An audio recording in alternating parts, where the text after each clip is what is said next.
Hey, Bless Tribe, it's Coach Jess. I'm back again with another mental health motivational word. I hope you guys are having a fabulous, fabulous Sabbath, ready for the brand new week, a brand new beginning, a brand new start.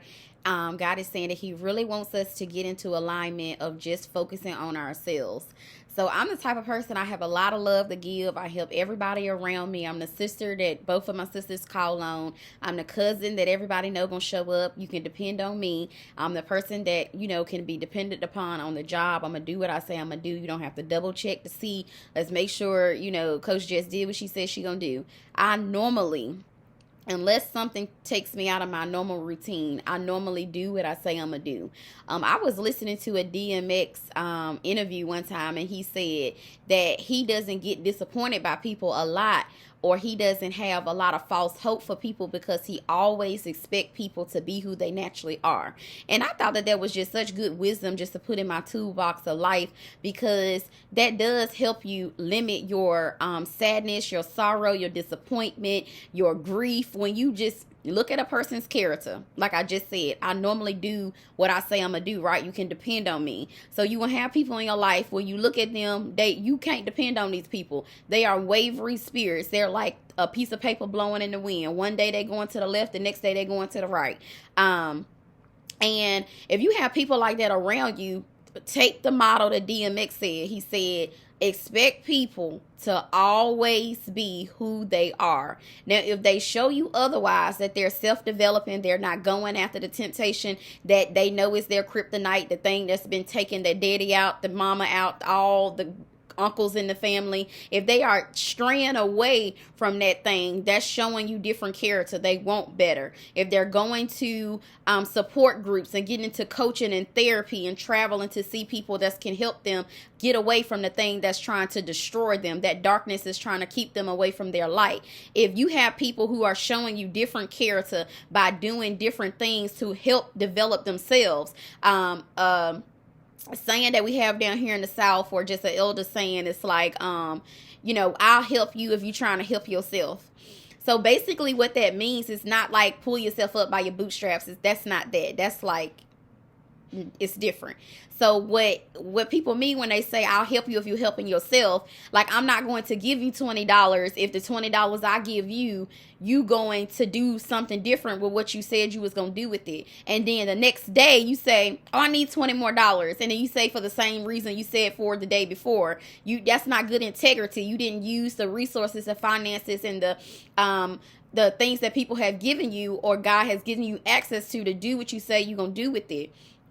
So don't let people waste your time. That's pretty much what I'm getting at. People will say, oh, I'm going left, and then everything their actions is going right. People say, yes, I love you to pieces, but they dishonor you. They don't talk to you correctly. They don't spend time with you. They're not consistent. You can't depend on these people. God is saying in this next season, take a note from DMX, okay? God rest his soul. He said, expect people to be who they are. Maya Angelou, she also says, when people show you who they are, believe them the first time. Like, these people have gone on to glory, but they left us with wisdom while they was here, as they were passing through. So Maya Angelou said, when somebody show you who they are, believe them. But as an empath, as a nice person, as a humble spirit, you want everybody to win. You want everybody to have love. You want everybody to have food. You want everybody to have nice, luxurious things. You want everybody to reach their healing. But unfortunately, everybody isn't on that path. So the message I have for you guys today is your table is set for two. So what God is saying is that he really wants you to just come back home.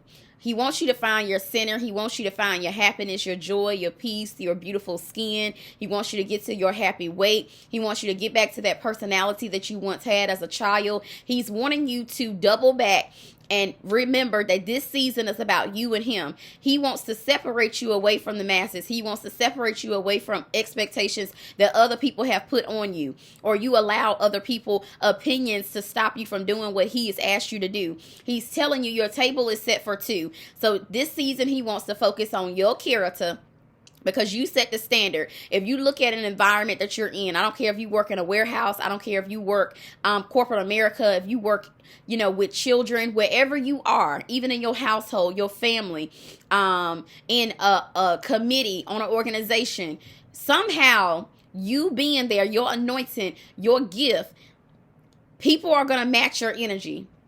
You have the type of energy, if you're watching this video, we have the kindred spirits. You have the type of energy where it's magnetic. People just automatically gravitate towards you, and you don't really have to open your mouth.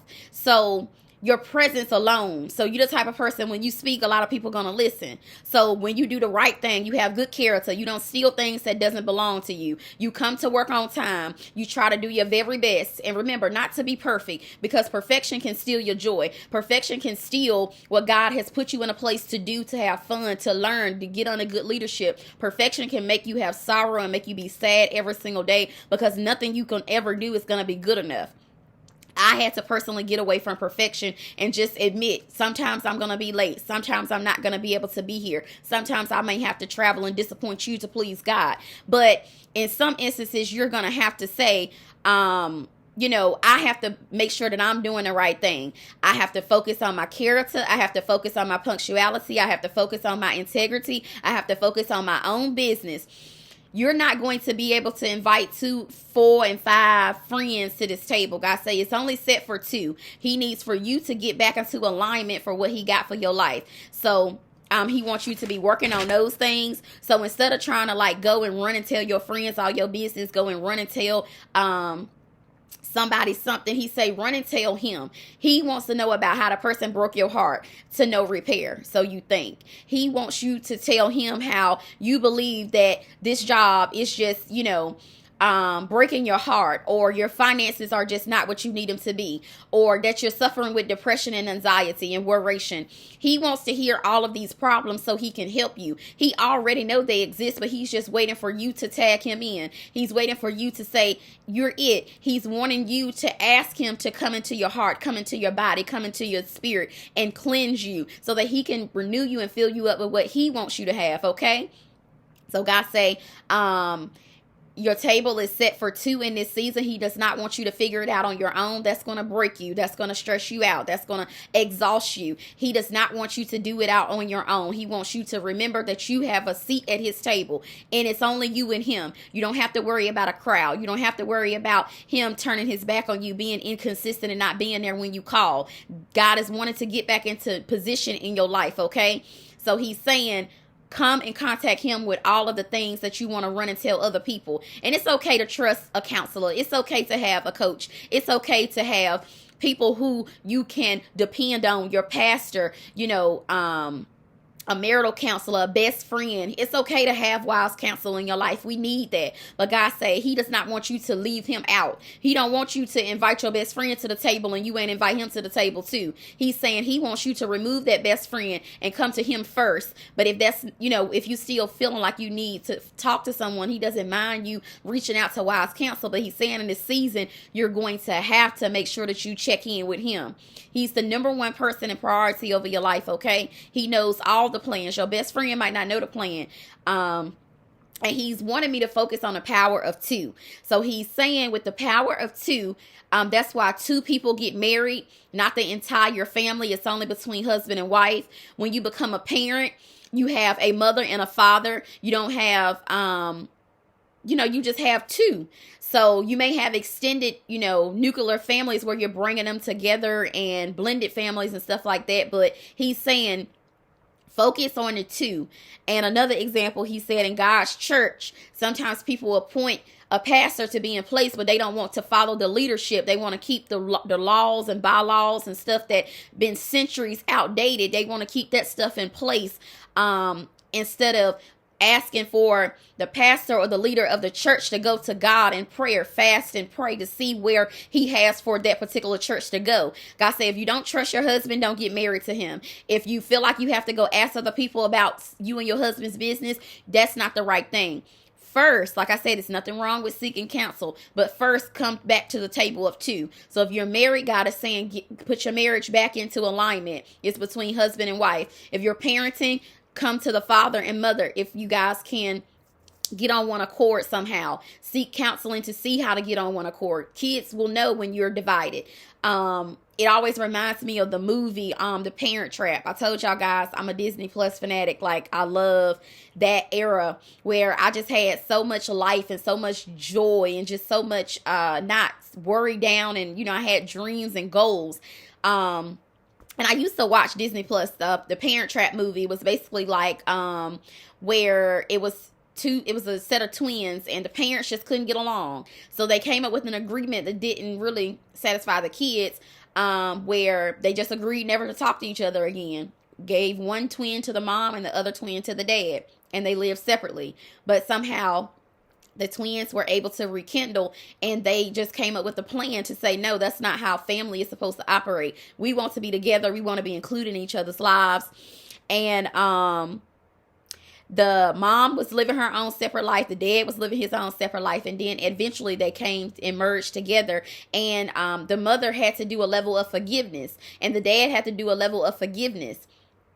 So basically you're going to have to, put what is important back together, okay? You may have to forgive the father of your children. You may have to forgive the mother of your children in order to really be successful at doing this thing, being just the two of y'all. The same thing with being a pastor. You're going to have hard conversations to say, listen, I am the leader of the church. If you guys don't trust me adequately or feel like I'm going to lead the church in the right direction according to what my father's telling me to do, you're going to have to try to figure out how to get back into position.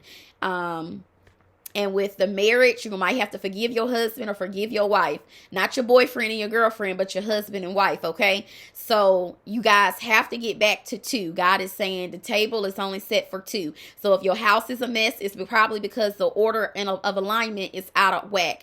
If your kids are not behaving or going in the right direction, it's probably because you have maybe, too much of your village impacting your household. Something out there, God say, listen, he wants us to get back to two. And mainly with him, he's saying your table is only set for two, you and him. He needs a private meeting with you. He needs for you to set some time aside because he got some stuff to tell you, okay? And it's all good. Things that no longer serve us, getting rid of those things, it's all good. It's going to hurt like crazy. It's going to be painful, but it's only temporary. R.C. Blake said, are you going to, recover temporarily from a heartache, or are you going to live the rest of your life, your 50s and 60s and 70s in sickness and just staying in a relationship that don't serve you? So the same thing, God is saying, listen, come back. He got some things to tell you. Got some stuff in your life that's out of order. And we all have this stuff. Nobody's perfect. If you still living, running a business, no matter how successful you are, how at beginning stages you are, everybody have self-development that they have to be working on each and every day. Okay. Yeah, so he's wanting you to tell him some stuff. And in this next season, when the table is set for two, you're going to have to drown out the noise. Imagine that you and your father are at a table, an intimate, romantic, candlelit table, okay? You're all dressed up, period. And he's saying you're going to have to drain out the noise. It may be other people doing other stuff around you. And this is spiritually and this is physically. You may have a lot going on around you, but you have to drown out the noise. And you're not going to have time to focus on nonsense.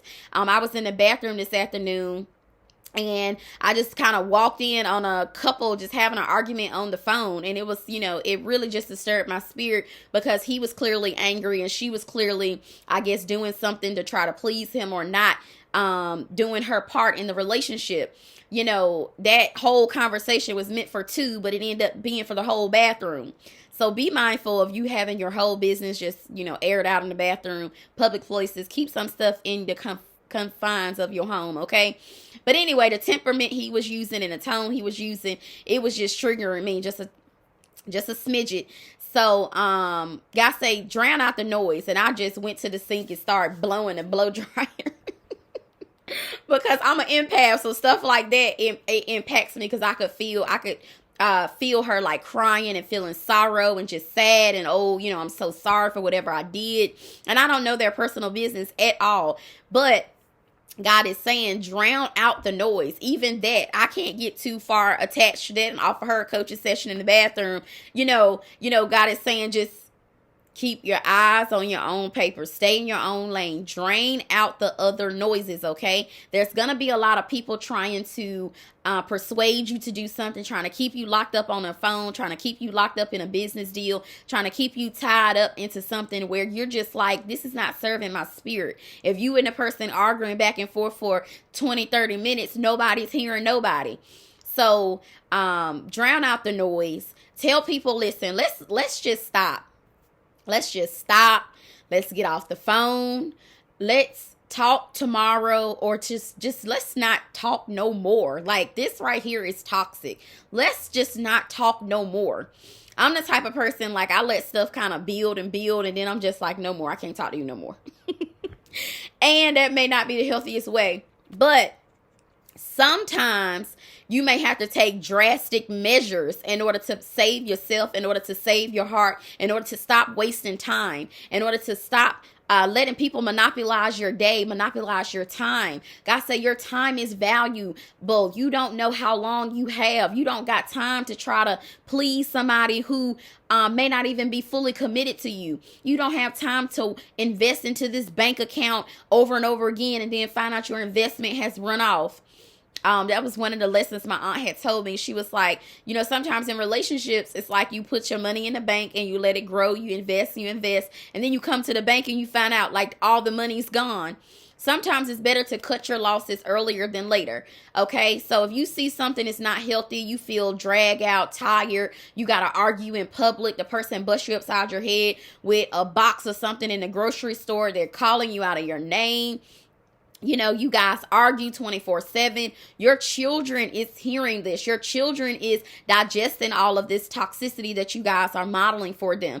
So sometimes you just have to take drastic measures to say, listen, you and I are not good for each other. Or either we need to come to just you and I and figure out what we're going to do. Even in business, this business is not prospering and you're not seeing my vision. I'm not seeing your vision. We're no longer in alignment. So we may have to cut ties and do an individual mission that God has us to do. And all of these conversations are grown adult things that we can discuss. Do not feel afraid to have tough conversations with people just because you don't want them to leave, be mad at you, be angry at you, feeling some type of way. I say, stop trying to make them not feel some type of way and you're making him feel some type of way. So God's saying in this season, your table is set for two. So somebody, you got God out of alignment in your life and he's saying he needs to have a word with you. He needs to talk to you probably in the bathroom, in the other room, in the bedroom, in the church, wherever you feel like you spiritually can relate to your father. He's saying that he needs you to come to him. And I go to my father every single day because this journey is very hard. Being an influencer, being a mom, being a businesswoman, working, all of these things, practicing good mental health, going to therapy, working on my credit, all of these things. You have a lot going on. I know you personally have a lot going on also. God is saying, come to him every day. Let him lighten the burden. Let him have all of your tears. Let him have all of your worration, all of your depression, all of your things that you are just unsure about, your lack of confidence, your lack of voice, your lack of wanting to stand up and speak in front of people, your lack of wanting to press play. He's wanting to build that up in you. He's wanting to give you a resource that can help you do the thing he birthed you here to do. Don't keep wandering around letting people waste your time, listening on the phone. Oh, you just make me feel so sad and you just no. God is saying, get off the phone. Get off of Facebook, get off of Instagram, get off of anything distracting you away from me. Get off of the couch, get off of whatever, media, TV, if you're overindulging in anything, sinful stuff, whatever it is. He said he got a table for two for you and he needs you to come back home. He needs you to get in alignment with him, okay? So, yeah, and if you do the same thing, like, okay, so if you're going to be late every day for work, if you're going to curse people out when they don't do what you want them to do, if you're going to have road rage every single day, if you are going to do the things that are not exemplary for like good character, if you're going to steal things that don't belong to you, if you're just going to do, any old thing, not have any standards, the enemy can get you quickly like that. the enemy already knows what you're going to do. God say for somebody, he's wanting you to trick the enemy in this next season. He's wanting you to turn it around. He's wanting you to put whatever you put into your body that's not of him down. He's wanting you to trick the enemy. When the enemy comes back to try to find you at that same place, the enemy needs to look somewhere else for you. The enemy might need to exhaust some gas. The enemy might need to go ask a friend where you at. Don't just sit there and let the enemy come get you every day. And every day you be at that same place doing that same thing at the same time. God say, make the enemy, trick the enemy this season. Make the enemy take the long way to find you. Don't just sit there and be an open vessel just for the enemy to continue to use you. You have to do something different, because I told you guys before, you are the standard. When you start showing up on time, everybody else gonna start showing up on time. When you back into your park, other people gonna back into their park. When you begin to dress more classier, or just upstage it a little bit, if you begin to put on a little lipstick, other people may put on a little lipstick. If you begin to speak positive and have an optimistic attitude, other people around you, all of a sudden, they're going to be positive. They're going to have an optimistic attitude. They're going to believe that the company can thrive and grow. Other people are going to start showing up for work on time. Other people are going to start coming up with more creative things to do around you. You are going to be a game changer. You think that you're just there to blend in. No, you're not there to blend in. God say that he put you there to make a difference. You think that you don't have an impact or an influence in that job or that business or within whatever field you're good at, whether it be mental health, motivation, clothing, beauty, health, whatever your lane is. God say, you are going to be a game changer. He don't care if it's 1 million people out there. He wants you to be the one, because you are the one in your bloodline. You are the one in your community. You keep waiting for somebody else to come and get you. They're not coming. You are the standard. So he's saying, don't be where you was last year. Make the enemy come travel somewhere else to find you, okay? He don't want you to still be sitting there waiting. And whatever you do for him matters. Whatever you do for him matters. So I had 2 scriptures to share. And this scripture was in Luke. And this is basically before Mary went to go visit Elizabeth to say, hey, cousin, is it true you got a child? And Elizabeth had told her, like, you are really, really blessed because you believe that what God said about you is true. So the scripture reads on to say how Jesus was born and he was 12 years old, and he went to sit with the high priest and the other teachers or whatever. So the scripture is Luke 2:46. It says 3 days later, his mom and dad had thought they had lost him. I guess they were frantically looking for him for 3 days. So it says 3 days later, they finally discovered him in the temple, sitting among the religious teachers, listening to them and asking questions. And it said even the religious teachers that he was listening to was amazed at his responses and his maturity in his spirit. And later on, it says in verse 49, it says, but they said, well, where were you? Like, we were frantically looking for you. Like, why did you do this to us? And he said in Luke 2:49, it says, but why did you need to search for me? It says, didn't you know that I must be in my Father's house? So the same thing with you. Make the enemy have to come find you somewhere else. God is saying, do not be doing the same things you was doing for the last 20, 30, 40, 50, 60, 70 years and think something is going to change. This is your message of change right here today, January 14th, 2024. So if you hear this 34, 44, 54, 64, God is saying, this is your message for change right here. Do not keep doing the same things you've been doing, coming late, stealing stuff that don't belong to you, and not having fidelity in your relationship, not being dependable, not being someone that people can call on and know that you're going to show up. I think it's like the worst thing to have a spouse or either like a best friend or a partner or a business partner, and you're calling this person. It's like an emergency. And you're like holding your breath because you don't know if that person is going to create time for you, whether that person is going to ignore your phone call and it's life or death. Nobody is just waiting for you to call their phone, but just for you not to be able to depend on the people that you put on a high pedestal in your life. You give these people direct access to you, but you don't know if you can depend on them, especially for a spouse.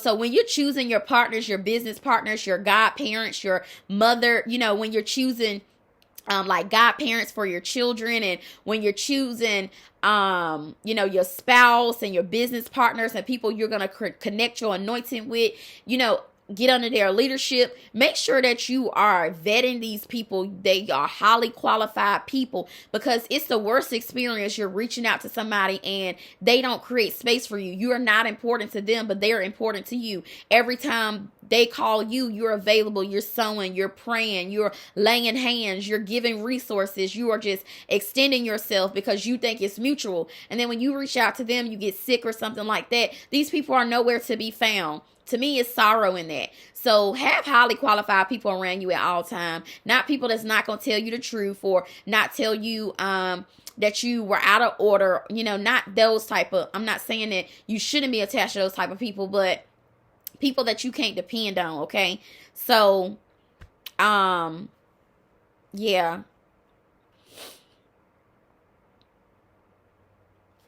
So basically, people need to know that you're going to be about your Father's business, okay?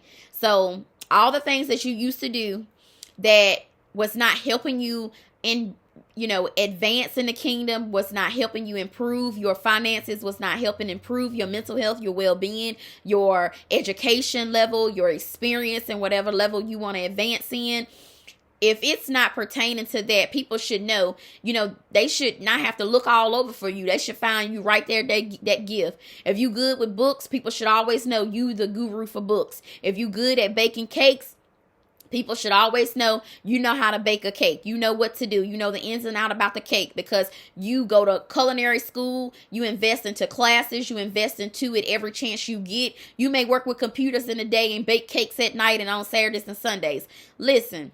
God is saying, get in position. Don't make people have to search all over for you. That's what Jesus was telling his parents. Why are you looking all over? I have a big calling over my life. I'm going to be in my Father's house doing my Father's business. So you don't have time to be up on the phone. Jesus was 12 years old, already in alignment. You don't have time to be up on the phone with somebody calling you out your name, on the phone with people telling you how bad you are, how awful you are, that you're not good enough. Get off the phone with those people. Those people are going to kill your spirit. Those people are going to keep you wandering and distracted from what your Father had for you. In this next season, let the enemy go do that with somebody else. Let them go find somebody else. They ain't going to be able to find you too easily because you're going to be doing something different. You're going to put those drugs away. You're going to get up out that bed with the people that don't deserve to be in there with you anyway.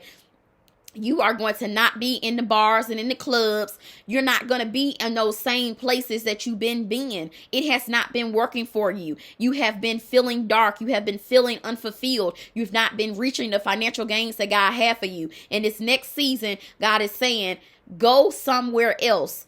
If you don't know your gift, go get with a friend that know their gift and see if that's your gift. And then one day the light bulb will go off and you'll meet somebody else that got another gift. And you'll say, that's my gift. So listen, let the enemy find you somewhere else. Find you busy doing somewhere else. Taking a course. Learning how to do makeup. Going to esthetician school. Going to radiology school. Doing something. Just don't sit around and do stuff that is not encouraging your children, not uplifting your marriage, not uplifting your confidence, not help self-developing, that's not helping you improve your beauty. Just be doing something that's positive that you can give back to the kingdom. If you're going to focus on beauty, teach other people how to, have healthy skin, or, what fits what body type, or how did you survive college the first year. Whatever you can offer, everybody has something to offer. God say, don't let the enemy just find you doing stuff that has not been serving you, that it's not what he have you to do in the kingdom. Get with some new friends. Get with some people over the internet. Start watching people that's trying to encourage you and helping you discover what it is that you're supposed to be doing. God say, don't sit around and just be an easy target for the enemy. Don't make it easy for him.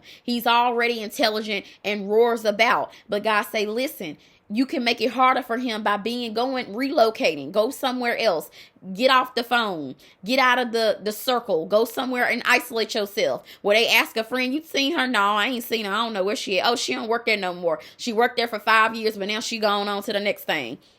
The same thing with you. He don't want to see you still sitting there if it's not advancing yourself in the kingdom, okay? If you're being consistent and you're waiting for God to move in your life and you're constantly developing and going to therapy and being the great mom that you are and working on your health and improving your marriage and, your family is advancing, stay right there. God say that's what he wants you because he's going to unleash the thing in your life at an appointed time. But if that's not your story, he's saying you can change it today. This is your call to change, okay? And I got to go get my baby. But this is your call for change. You need to take some self-developing, get into life coaching. You need to come see videos like this that's helping you, improve you, that's uplifting your spirit. It's not telling you what you can't do, what you're incapable of doing, what you're not pretty enough to do, or you don't have enough education to do that. God say in his kingdom, he gave you everything you need. If you don't have it right now, you don't need it to do whatever he's telling you to do. So if you don't have a 4-year degree, a master's, a doctorate, you don't need it. If you don't have a car right now, you don't need one. If you don't have whatever you're lacking, you don't need right now in this season on today to do what he asked you to do.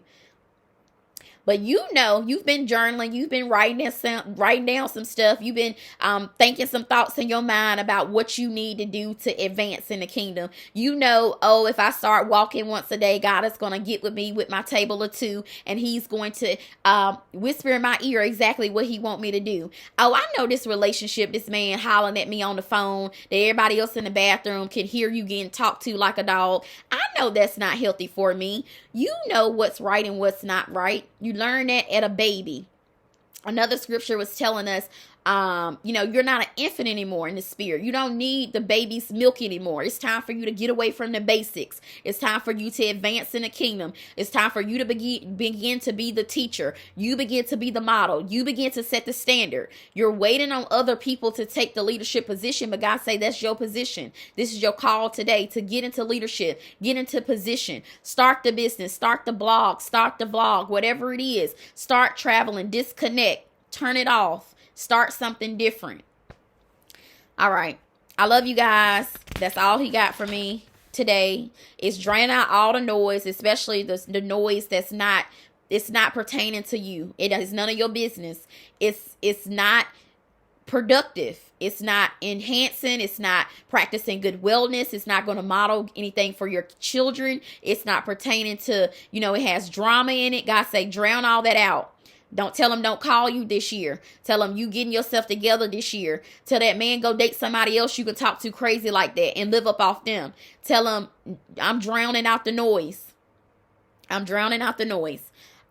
You are the standard. So when you begin to work on your character, your integrity, and your ability to be a leader, other people are going to meet you there. And people know who they can try certain stuff to, because it was an incident that happened and the lady said somebody said something to her. And I was like, he said, what? It was just rude. But that same person would have knew that they couldn't roll up on me and say that. Not because I'm this big bad, oh, don't come to Jessica with that. No, because I set the standard. I set the standard of, I will not tolerate you speaking to me in that manner. I set the standard of, I know how to tell you nicely, confidently, and calmly that you're not going to roll up on me like that you will not speak to me like that, and me stand here and sign up for it tomorrow. People know who to call somebody's phone for and ask for $10. People know who to call people's phone for and cuss them out. People know. So you set the standard. People gonna know, oh, she on a different wave. She ain't where she was last year. I can't roll up on her and do that this year. Oh no, my significant other, he used to smoke that or go here or do that, but he don't do that no more. So let's not even call his phone on that. If people still calling your phone asking you where the drug man house at or where the strip club at or whatever, people that you used to do that people gonna still think you do, If they still calling you, God say, that's what he's saying. Do something different. They shouldn't still be calling you thinking you still know the what's what about what's happening. You should be somewhere else doing something productive, okay? And your table is set for 2. Okay. So God say he want to, for you to forgive some people in this season so that you can make room for all the love, all the bounty, all the abundance, all of the freedom, all of the finances, all of the health and happiness that he wants to bring into your life. You have to forgive some people so that you can make room for the greatness and the happiness that you deserve. God say you deserve to be happy. And this year, if you come to sit at the table of 2, if husband and wife get back together, if people in the church begin to respect the pastor and the leader of the temple, then, you know, God is saying you can improve some things. And parents, if you guys can somehow get on one accord, God is saying he's going to rekindle your ability to be able to raise your children and model good, healthy communication with them. Try your very best. But when you get back to the 2, you and your husband, you and your children, you and your family, and you and your dad, it's going to start working out. You're going to see it increase. God say all he needs is a couple seasons with you, and he's going to invest into you as long as you're investing into him. When you seek the Father, it'll be the randomest thing, and only you and him will understand what that means. I was speaking with another gentleman. He was telling me earlier how he had wrote something down and he thought that the dream was far off, but God made the dream happen for him less than the time that he had actually initially thought when he wrote it down. So write some things down and see if God allowed you to at least this year, you're going to check one of those things off. God told me on my vision board, just change the year. Just go and change the year. Everything's going to stay the same. Now, he needs you to stay consistent on the things that's working because you need to fine tune some of those things. He had me add a few things, but a lot of things are going to stay the same. He wants you to focus on your health and your wellness this year. He wants you to get back into perfect alignment with just him and you. Drown out all the outside noise. He wants you to spend time with your kids, with your family. If you're seeking an education, he wants you to clear your spaces. So get rid of some things, donate some things to help other families that are lacking the materials you have in your house that you're not using. It's a lot that we could be doing other than doing the same old thing that the enemy been had us doing, and it's not working. We're sad, we're depressed, we're dark, we're defeated, we are dragged down in the mud, we are just feeling spiritually dead. God say this is not the season to be dull. This is a season for you to wake up and realize who you are. You have greatness inside of you. You have abundance inside of you. You have a gift inside of you. But as soon as you get back to the table of 2, he's going to reveal it to you day by day by day. Okay? All right. I love you guys. I got to go get London. You guys have a great and fabulous week ahead. I love you guys. Continue to sow into the life coaching sessions. Continue to like the videos, subscribe, all the above. Okay. I love you guys. Have a great day.